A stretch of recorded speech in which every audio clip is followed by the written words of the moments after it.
오늘 우리가 함께 나눌 하나님의 말씀은 요한복음 2장 18절부터 22절까지의 말씀을 함께 보도록 하겠습니다.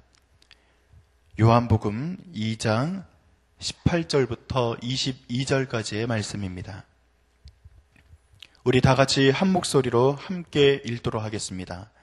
이에 유대인들이 대답하여 예수께 말하기를 내가 이런 일을 행하니 무슨 표적을 우리에게 보이겠느냐? 예수께서 대답하여 이르시되 너희가 이 성전을 헐라 내가 사흘 동안에 일으키리라.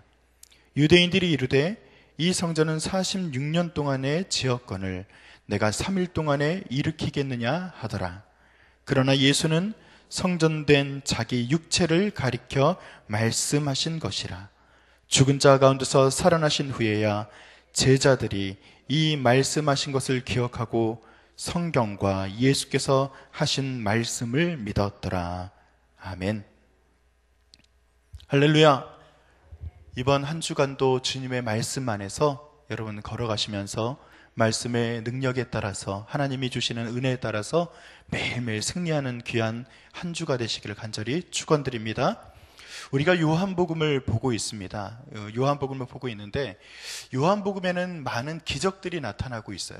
그런데 이 기적들을 일컬어서 표적이라고 이야기를 합니다. 앞으로도 많은 목사님들이 그 이야기를 할 텐데 요한복음에 나타나는 기적은 쉽게 말하면 이런 거죠.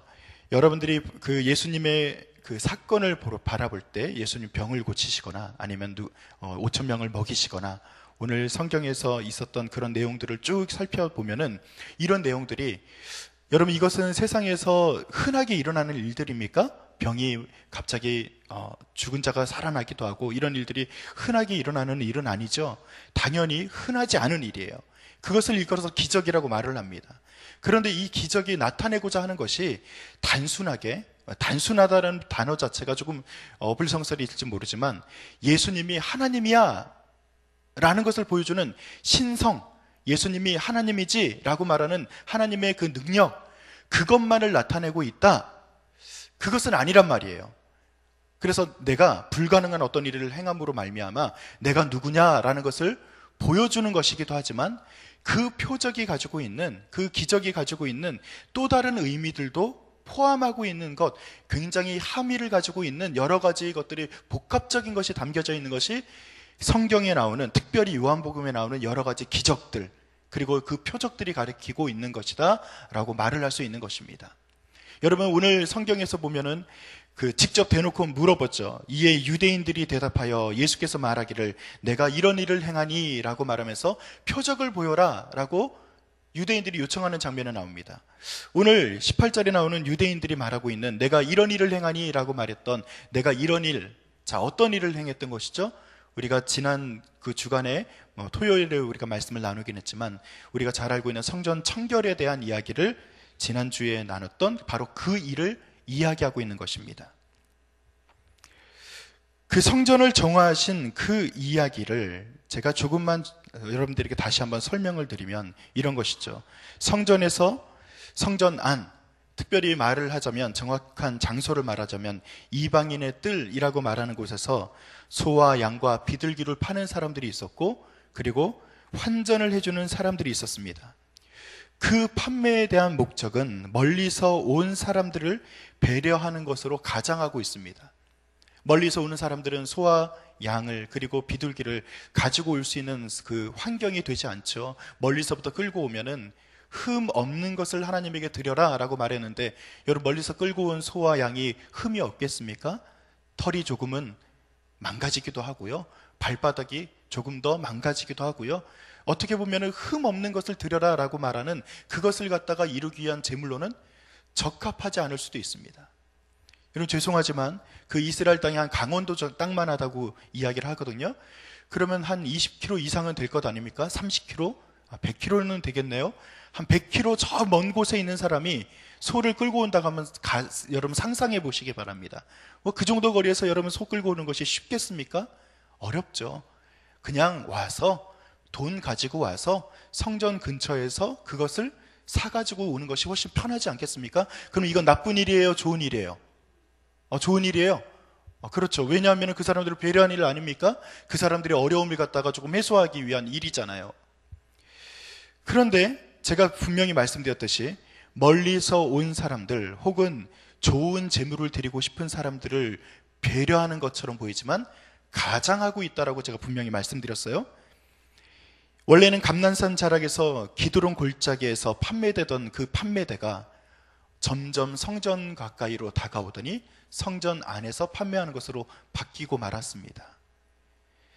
돈 바꾸는 사람들이 또 있다고 그랬어요. 이 돈 바꾸는 사람들은 무엇을 환전했냐 하면은 그 당시에 세상에서 사용되던 주화는요, 로마의 주화입니다.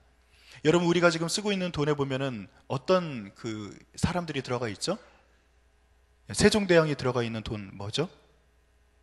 요즘 돈을 잘 모르시는구나. 10,000원짜리예요, 10,000원짜리. 신사임당은 어디 들어가 있죠? 50,000원짜리는 아는데 10,000원짜리는 모르시는구나. 농담이지만 여러분, 돈에 보면은 초상화가 들어가 있어요. 그게 옛날부터 사람들의 형상을 그 안에 넣습니다. 그런데 로마의 주화에는 어떤 사람의 형상이 들어가 있었을까요? 황제의 형상이 들어가 있습니다. 그래서 성전에 와서 성전세를 내는데 황제의 형상이 들어간 돈을 내는 게 맞다고 생각했을까요? 틀리다고 생각했을까요? 당연히 틀리다고 생각했겠죠. 지금은 그런 생각이었지만 그 당시에는 주화에 얼굴을 넣는 것은 그 주화에 얼굴을 넣어서 섬겨라 라는 의미로 주화에다가 황제의 형상을 담아둔 거예요. 쉽게 말하면 황제의 우상, 황제 섬김, 황제를 갖다가 우상화하기 위한 정책으로서 주화에다가 황제를 넣는다는 거죠. 그 황제의 형상에 담겨져 있는 돈을 성전에다 내는 것이 당연히 꺼려졌겠죠. 여러분, 이 돈을 갖다가 평소에는 가지고 다니는데 자기 주머니에 지금 오늘 성전에 와서 바꾸는 로마의 주화가 아니라 성전세로 바꿀 수 있는 그 두로라고 하는 돈을 평소에는 잘 쓰지 않죠. 왜냐하면 평상시에는 많이 쓰지 않으니까 말이죠. 그래서 여기 와서 그 주화를 바꿔주는 거예요. 이건 나쁜 일이에요, 좋은 일이에요? 쉽게 대답 못하겠죠?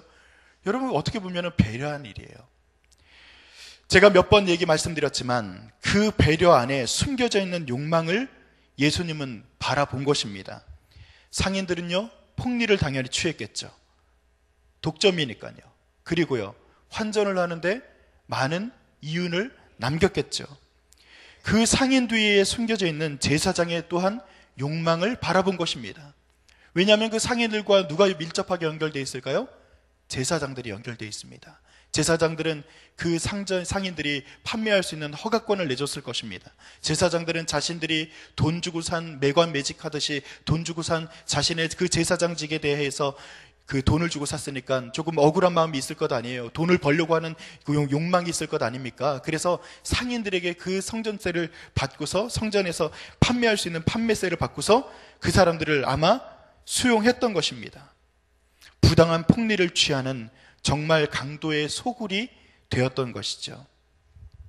여러분, 그 예수님의 탄생을 갖다가 알렸던 첫 장면 기억하십니까? 예수님이 태어나셨어요. 유대 땅 베들레헴에서 태어나실 때 제일 처음에 예수님의 탄생을 알려줬던 사람들이 누구였죠? 누구였을까요? 목동들 기억하십니까? 그 목동들이 밤에 양을 치고 있습니다. 베들레헴에서 양치는 목자들에게 예수님의 탄생에 대한 그 소식을 가장 먼저 알려줍니다. 그들은 밤에도 양떼를 관리할 만큼 장사가 잘 되는 성전에 그 양떼를 공급하던 사람들이었습니다. 예수님의 탄생 고지는 어쩌면 제사장에게 먼저 알려져야 되는 것이 아닐까라는 생각을 해봅니다. 그런데 아이러니하게도 탄생의 소식을 먼저 알려준 것은 제사를 집례하였던 제사장들에게 먼저 알려진 것이 아니라 제사를 드리기 위해서 판매되었던 양들을 치던 목자들에게 예수님의 탄생의 고지가 먼저 전해졌다는 것은 굉장히 큰 상징을 가지고 있습니다. 여러분, 이 땅에서 썩어진 제물과 그리고 썩어진 예배로 바뀌어버린 그 성전의 잘못된 것을 예수님께서는 양떼를 대신할 수 있는, 그래서 단번에 드려질 자신의 제물로 왔다는 것을 상징하기 위해서 그 자리에 아마 탄생의 고지가 먼저 되었던 것으로 저는 생각을 합니다. 예수님은 이 땅에 오실 때 그냥 오신 것이 아니죠. 예수님은 오실 때 내가 하나님이야 라는 것을 이 땅에 그냥 알려주기 위해서 오신 것이 아니라 하나님이지만 제물이 되기 위해서 오셨어요. 하나님이지만 죽기 위해서 이 땅에 오셨어요. 하나님이시지만 우리의 죄를 대신해서 죽어갔던 양을 대신해서 단번에 드려지는 제물이 되기 위해서 이 땅에 오신 것이라는 말씀입니다. 즉 예수님의 오심은 이 땅에 있는 사람들 모든 인류를 위해서 대신하는 제물이 되기 위해서 오신 것이 첫 번째 목적이라는 것입니다. 그러니까 오늘 이 성경 오늘 말씀 읽은 이전에 나왔던 성전을 정화하기 위해서 예수님이 채찍을 드신 사건은 지금까지 너희들이 드리고 있는 이 예배의 잘못된 것에 대해서 예수님이 책망하는 것이고, 그리고 이 예배의 잘못된 것을 다시 한번 새롭게 의미를 되새기면서 예수님이 새로운 하나님과의 바른 관계, 그리고 하나님과의 바른 예배, 그리고 예배의 회복에 대한 소망을 담긴 것을 성전 정화를 통해서 분명히 나타내신 것이라고 말씀을 드릴 수 있습니다. 그래서 오늘 성경 18절에 보면 유대인들, 즉 유대의 지도자들이, 특히 성전 권력의 권력을 잡고 있는 그 세력들을 가진 사람들이 표적을 보여달라라고 말하는 것에 대해서 예수님은 당당하게 오늘 당신이 성전을 허물라라고 말씀하고 있는 것입니다. 표적을 보여달라고 말하는 그들의 의도는 그것입니다. 당신이 메시아라면, 아니 선지자라면 당연히 권위를 나타낼 수 있는 표적이 있어야 된다라고 주장하는 거예요. 반대로 말하면 당신이 무슨 권리로 그런 일을 하는데? 라고 다시 반문하는 것이죠. 더 나아가서 말하면 당신에게는 그럴 권리가 없다라고 질책하는 것입니다. 그때 예수님께서는 이때 성전을 언급하시면서 그의 죽음과 부활을 상징적으로 다시 한번 언급하고 계십니다.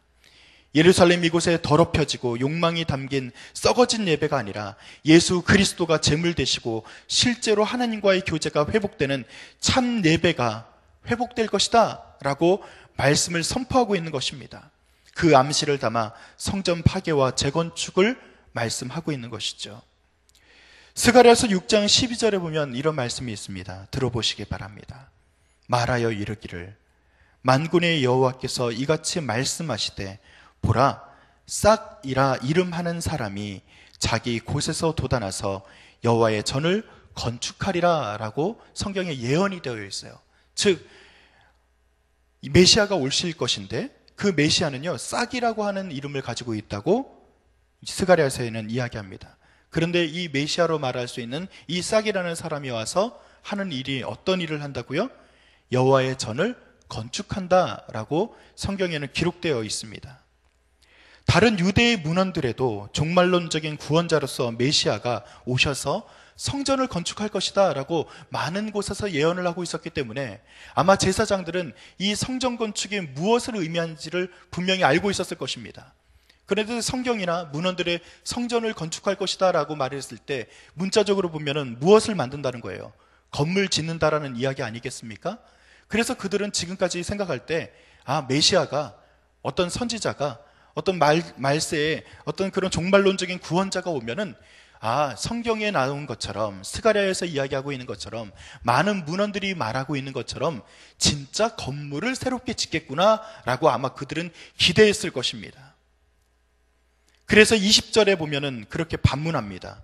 사흘 만에 짓겠다. 만약에 예수님이 이 성전을 허물어라, 내가 아마 한 10년 정도 지나서 새롭게 성전을 지을 거야, 이렇게 말하면은 아마 그들은 그렇지, 종말론적인 메시아가 와서 성전을 건축한다고 했으니까 그게 맞겠지라고 아마 무릎을 쳤을 수도 있을 것입니다. 그런데 20절을 한번 볼까요? 여러분들이 20절을 한번 다 같이 읽어보시기 바랍니다. 다 같이 읽습니다. 시작. 유대인들이 이르되 이 성전은 46년 동안에 지었거늘 내가 3일 동안에 일으키겠느냐 하더라 라고 반문합니다. 자, 지금 여기 너가 지금 말하는 이 성전은 46년 동안 지었단 말이야. 그런데 46년 동안에 지은 이 성전을 너가 3일 동안에 짓겠다고? 말도 안 되는 소리 하고 있네. 너가 종말론적인 메시아라고? 너 지금 인기 많이 끌고 있지? 여러 가지 기적도 행했으니까 사람들이 너 지금 칭송하고 있지? 왕이라고 말하고 있지? 너 그런데 지금 우리한테 표적을 보여라라고 말했을 때 성전 건축을 말하는데 웃기게 3일 동안 짓겠다고? 라고 반문하는 거예요. 성경에서 말하는, 그리고 문헌들에서 말하고 있는 이 성전 건축이라고 말하고 있는 이것에 대한 그 조건은 부합할지 모르지만 그 기간에 대한 것은 전혀 다르다는 것이죠. 사흘 만에 새롭게 지을 수 있는 성전은 이 땅에 없습니다. 그런데 예수님께서 말씀하시고 있는 이 사흘 만에 지을 수 있는 성전은 진짜로 말하고 있는 건축, 즉 건물을 말하는 것이 아니라 어떤 것을 지칭하고 있는 것이죠? 바로 예수님의 몸을 지칭하고 있는 것입니다. 죽음, 예수님의 죽음과 부활을 의미하고 있는 것입니다. 즉 예수님께서는 지금까지 너희들이 고정관념으로 가지고 있었던 그 재물관, 그리고 그 성전에 대한, 건축에 대한, 그리고 너희가 지금까지 가지고 있었던 그 예배관이 지금 썩을 대로 썩어져서 지금까지 온 것 아니니? 이 성전에서 이것을 판매하면서 자기의 욕망을 담은 그 판매를 하면서도 그것을 깨닫지 못하고 있는 것 아니니? 이 안에서 정말 예배가 일어나고 있니? 라고 예수님 반문하고 있는 거예요. 처음에 오실 때도 그랬지만 성전을 정하고 있는 이 순간에도 그렇고 예수님은 십자가에 지실 그 순간에도 그렇고 예수님은 그 성전, 그 예배, 하나님과의 바르지 못한 그 교제에 대해서 예수님은 계속해서 사인을 보내고 계시는 것입니다. 그래서 이 사인이 잘못되었고 너희가 지금까지 행했던 그 예배와 잘못된 욕망이 담긴 그것이 잘못되었기 때문에 누가 죽기로 작정하신 거예요? 예수님이 죽기로 작정하신 거예요. 그 성전을 갖다가 새롭게, 건물 하나 새롭게 짓는 것으로 예배가 새롭게 될 수 없어요. 여러분, 우리가 겉으로 보이는 외형적인 것을 새롭게 바꾼다고 해서 우리의 예배가 살아날 수 있는 것은 아니에요. 우리가 어떤 행위를 새롭게 한다고 해서, 죄송하지만 우리가 좋은 찬양을 갖다가 더 드린다고 해서 우리 예배가 완벽하다고 말할 수 있는 것은 아닙니다. 우리가 지금 예배에 대해서 많은 것을 고민하고 있어요. 지금 우리 교회뿐만 아니라 수없이 많은 교회들이 예배에 대한 이야기를 끊임없이 재생산합니다. 이런 찬양을 드리면 예배가 더 아름다워지겠지? 저런 형태를 바꾸면 예배가 좀 더 품위가 있어지겠지? 수없이 많은 사람들이 그런 이야기를 해요. 그런데 예수님께서 와서 보시면 지금도 똑같이 우리에게 말씀하실 것입니다. 너희도 수백억 들여서 건축하면 예배가 새로워지는 거니? 새로운 어떤 그 곡들을 아름답게 많은 오케스트라 동원해가지고 예배 드렸더니 그럼 정말 예배가 새로워진 거니? 여러분 우리에게 물어보시지 않을까요? 예수님은 그 본질적인 의미, 그 성전에 담겨져 있는 진짜 의미, 예수 그리스도가 빠져버렸다면, 예수님의 죽음과 부활이 사라졌다면, 예배 가운데 예수님의 그 십자가가 보이지 않는다면 예배는 이미 예배가 아닙니다. 여러분, 예배 가운데 선포되는 하나님의 말씀 가운데 십자가의 보혈이 여러분 가운데 온전히 흘러들어가서 진짜 예배가 회복되는 은혜가 여러분 가운데 임하기를 간절히 축원드립니다. 그래서 고린도전서 6장 19절에는 이렇게 기록하고 있어요.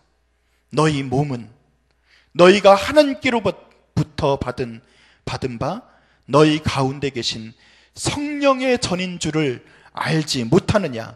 너희는 너희 자신의 것이 아니라 라고 고린도전서에 말씀하고 있습니다. 예수님이 우리의 성전의 중심입니다. 그것을 믿으십니까? 예수님을 성전의 중심으로 우리가 믿고 따르는 자들에게는 오늘 고린도전서 16절의 말씀처럼 우리의 몸이 성령의 전이 되는 것을 또한 믿으십니까? 여러분, 우리의 예배는요, 건물에 있지 않고 외형에 있지 않고 순서에 있는 것이 아니라 우리 몸에 있는 거예요. 우리 몸이 바로 성령의 전이에요. 이것을 회복하기 위해서 주님은 그 당시에 채찍을 드는 표적을 보이신 거예요. 여러분, 지금도 우리에게 그 표적을 보이실 거예요. 우리의 잘못된 예배, 우리의 썩어진 욕망들이 담겨져 있는 잘못된 것에 대해서 예수님은 지금도 채찍을 드실 각오가 되어 있으실 것입니다. 우리가 그 채찍에 맞아서 아프더라도 예배를 바꿔야 돼요. 우리의 성령의 전인 우리의 몸을 변화시켜야 되는 거예요. 십자가에 동참해야 되는 거예요. 예수님의 죽음을 묵상해야 되는 거예요. 오늘도 예수님의 죽음과 그 부활을 우리가 따라서 오늘 하루를 온전하게 성령의 전인 우리가 예배자로 오늘도 하루를 걸어가야 되는 거예요. 오늘 하루가 주님과 함께 그렇게 동행하는 참된 예배자로 우리가 서시기를 간절히 축원드립니다. 기도하겠습니다. 아버지 하나님, 우리의 몸이 성령의 전인 줄로 믿습니다.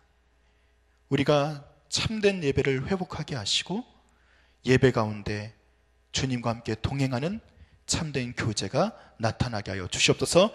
오늘 하루가 주님 앞에서 정직하고 주님의 손잡는 온전한 하루가 될 수 있도록 인도하실 줄 믿습니다. 감사드리며 예수님의 이름으로 기도드립니다. 아멘.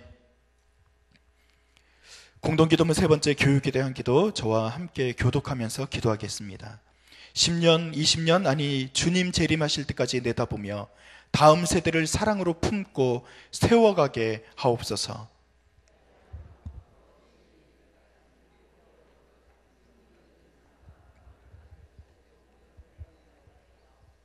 사무엘, 요셉, 다윗 부서를 크게 축복하옵소서.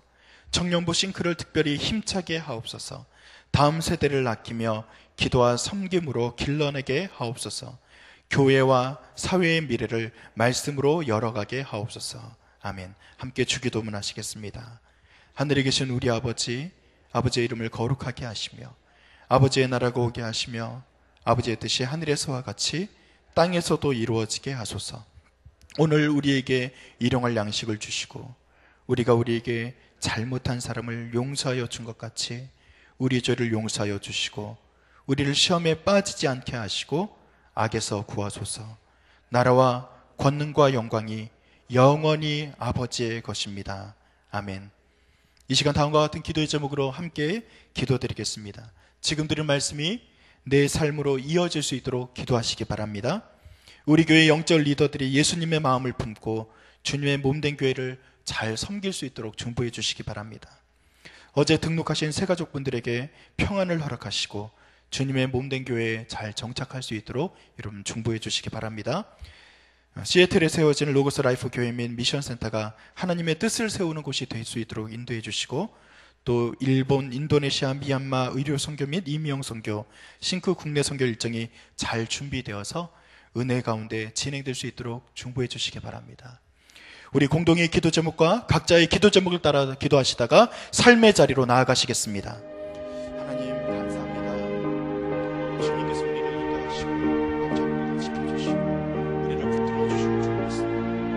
아버지 하나님, 우리가 정말 하나님의 전인 것을 다시 한번 깨닫게 하시고 성령의 전인, 아버지 하나님, 우리가 정말 예배자로 아버지 하나님 날마다 걸어갈 수 있도록 인도하실 줄 믿습니다. 아버지 하나님, 주한 것들을 버리게 하시고 십자가의 그 교회를 다시 한번 우리가 붙들게 하시고 예수 그리스도의 십자가 그 부활을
아버지 하나님 살아 움직이는 아버지 하나님 그리스도의 십자가의 아버지 하나님 표징을 그 모델을 따라가는 아버지 하나님 지금 하나님 형상이 될 수 있도록 인도하여 주옵소서. 우리를 붙드시고 인도하실 줄